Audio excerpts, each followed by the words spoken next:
তো গাইস এখন তো বসছি আমি ডিনার করতে। তো ডিনারে আলু ভাজা অনেক কিছু তরকারি ফরকারি ছিল, সব খেলাম।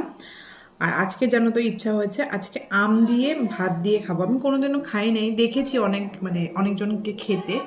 আমার মামা বাড়িতে জানো তো আম ডাল দিয়ে ভাত মেখে আমটা এরকম কামড় দিয়ে খায়। তো এই যে হয়েছে আম। আর হ্যাঁ দেখ। আর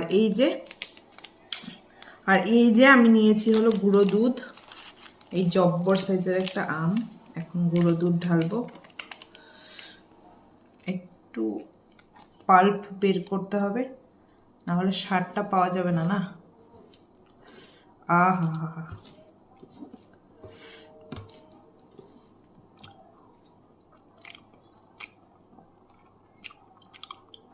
ইয়ামি। আমি মুড়ি দিয়ে খাই, আম দিয়ে দুধ দিয়ে মুড়ি দিয়ে, কিন্তু আমি ওই গরুর দুধ খেতে বেশি ভালোবাসি না, এই গুঁড়ো দুধই খাই। হ্যাঁ, ভাত দিয়ে খেতেও বেশ ভালোই।